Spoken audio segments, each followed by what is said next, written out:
Even with a price increase, the Galaxy S24 Ultra proves its worth as one of the best phones, setting new records for a flagship phone in key areas such as battery life, screen brightness, and processing performance. Add to that the slew of helpful Galaxy AI features packaged with the phone, and it's a powerhouse that will actually save you on time. The Samsung Galaxy S24 Ultra is here to try to reclaim the top spot among the best phones by offering things the iPhone 15 Pro Max lacks. This includes a ton of Galaxy AI features that can do everything from auto-summarizing your notes and moving subjects around in your photos to translating phone conversations in real time. I am a devout supporter of what AI can do with our phones, and after using the Pixel 8 Pro's many AI-assisted features, I think it's clear that AI is where we will see the next revolution with our mobile devices. Not surprisingly, the Galaxy S24 Ultra is marketing itself as the AI phone to beat in 2024.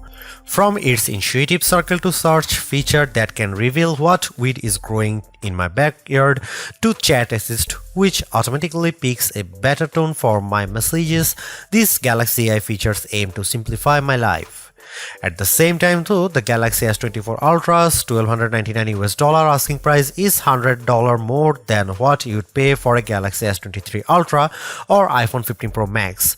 This also comes with the most controversial change to Samsung phone, teaching the 10x optical camera of its predecessor with a less powerful but sharper 50MP 5x telephoto lens.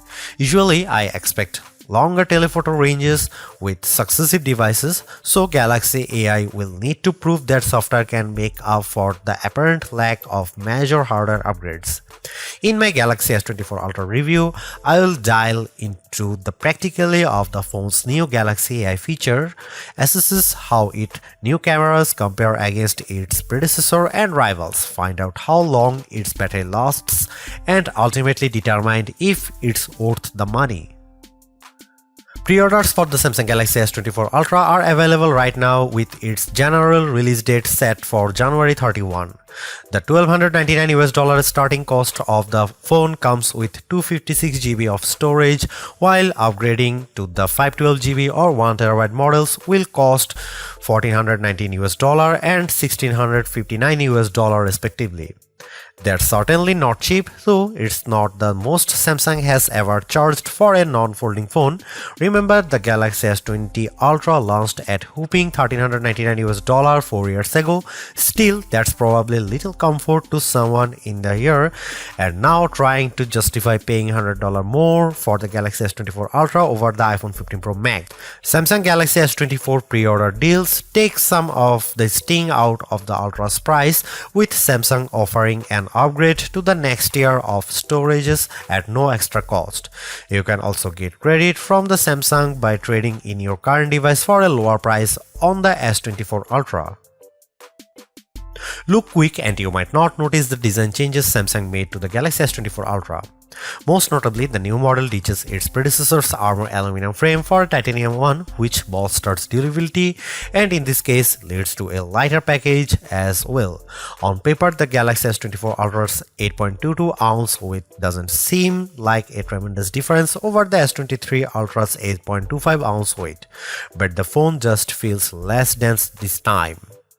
Another change pertains to the end of an era for the series, its curved screen. I am on the fence about this change because the curved screen of past Ultras gave the phone this sleek looking aesthetic. Instead, the S24 Ultra adopts a flat display that hugs the edge of the titanium frame. Samsung's reasoning for this change pertains to the S Pen. The flatter panel makes it less likely for the stylus to fall over the edge. But then again, I end up using a case with my older curvier Galaxy S Ultra that prevents this such thing from happening. The last and subtle change involves 42% slimmer bezels according to Samsung's math. I only see it with the bottom portion at the display since the rest of the bezels appear very similar to the Galaxy S23 Ultra. One of the disappointments that will probably go under the radar is how there is no significant change to the S Pen. I was really hoping for Samsung to add something new to the fold here, seeing that the S Pen is one of the features that makes the Ultra distinctively different from everything else. Overall, I don't love or hate the design, but at least there are far more color options to choose from versus other phones, like the titanium violet version of my review unit. On top of that, there are several cases at launch that sprinkle more utility to the phone, like the preview window of the S View wallet case. Over the years, I have been less concerned about the resolution of a flagship's display, mainly because today's QHD Plus resolution is more than adequate. That's exactly what the Galaxy S24 Ultra is packing, a 6.8-inch QHD Plus dynamic AMOLED 2X display that is rich in detail, offers outstanding viewing angles and vibrant colors that makes YouTube trailers like Furiosa jump out at me as I watch it. But of course, all that wouldn't mean much if the new doesn't beat its predecessor in the brightness department. Samsung's no different with the Galaxy S24 Ultra, which the company claims to have a rated brightness of 2600 nits. I am never one to believe the hype because these ratings often don't reflect their true-to-life behavior, which is why I place more emphasis on our actual testing. This is where it gets interesting because the Galaxy S23 Ultra reached a peak brightness output of 1225 nits in our display benchmark testing. It's an improvement to 1353 nits with the Galaxy S24 Ultra in our testing when displaying HDR content. That's fantastic, and I didn't have any issue watching YouTube clips or playing my mobile games outside with direct sunlight beating down on me. Samsung kept the S24 Ultra's display refresh rate to 1 to 120Hz, which is what I expect from a flagship today. Still, Samsung missed an opportunity to increase that refresh rate to perhaps 144Hz to further differentiate itself. I am well aware of Samsung's history of throwing novel features into its phones.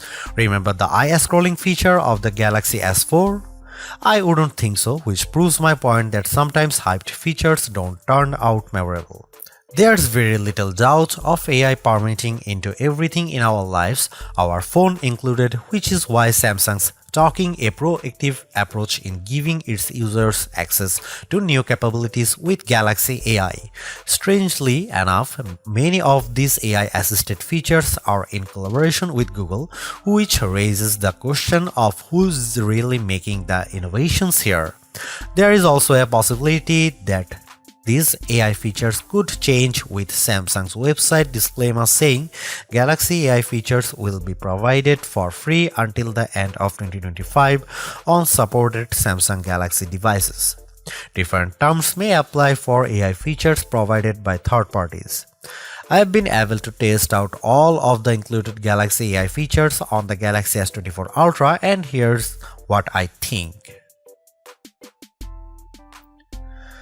Circle to search. Much like everyone, I find it annoying having to switch between Chrome and say Instagram when I am trying to look up a type of cat from one of many cat Instagram accounts I follow. Circle to search eliminates the need to do this because a long press of the home button initiates the feature and I proceed to circle the object or subject with my finger. Then the corresponding search results page will pop up as an overlay. The best part? I never have to leave the app I am using to search, plus it works in every app.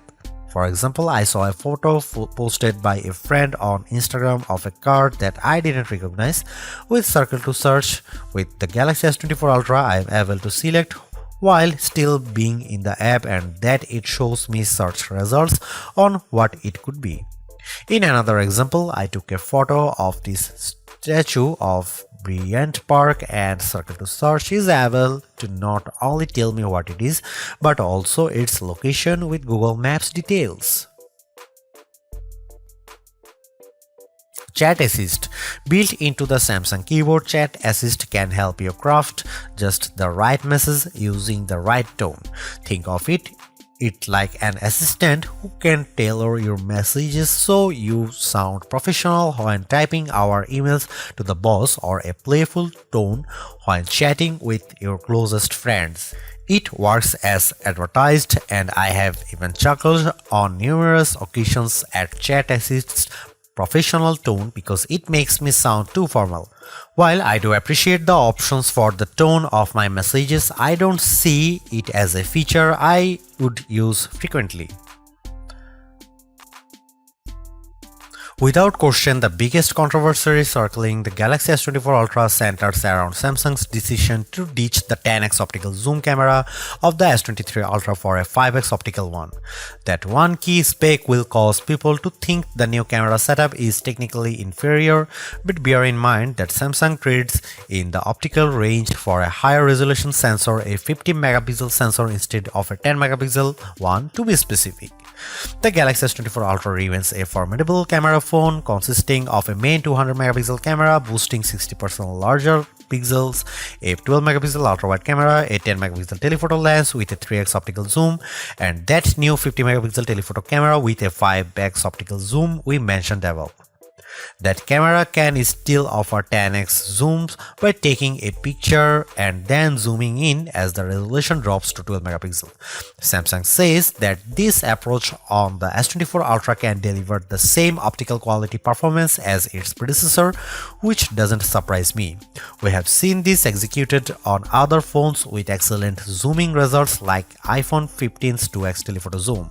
Before I detail the new telephoto camera and whether Samsung made the wrong decision, I will explain how this phone other cameras perform under different situations along with side-by-side comparisons against the S23 Ultra and iPhone 15 Pro Max.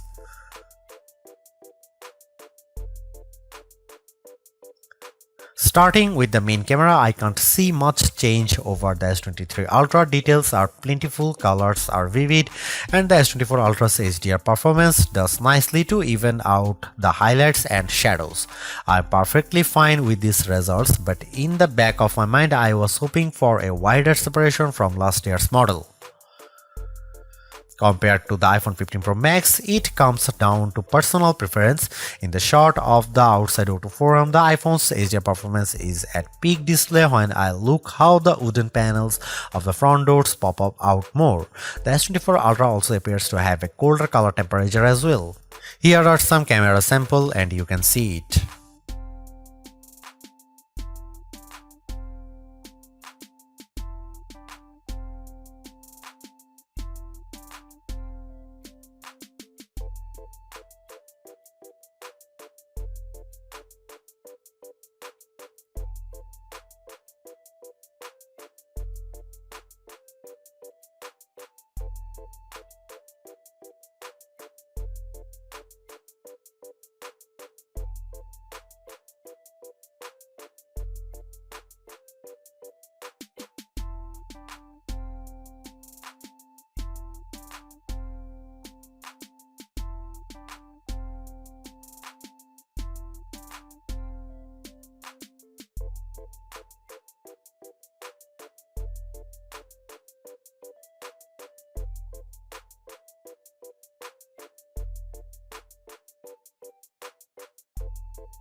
There is a lot to say about how Samsung's approach to artificial intelligence with the Galaxy S24 Ultra. From my experience, the Galaxy AI capabilities are fairly intuitive to use and save me a lot of time exactly what AI is supposed to do for us.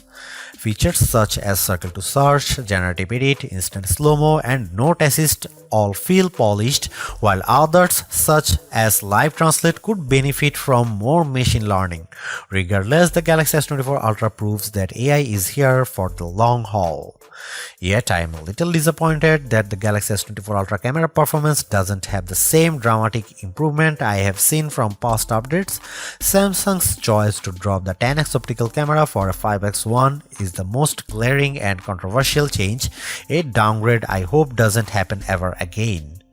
But despite this, the S24 Ultra has marked improvements to its processing power and battery life, two key areas I look at with any phone.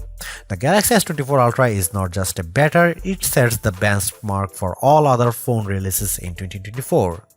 Knowing that the increase in price to $1,299 does complicate matters a bit, given that I feel the majority of its AI features are practical, combined with its performance and battery gains, it's still worth getting the Galaxy S24 Ultra if you are in the market for a superphone or upgrading from a handset that's a few years older.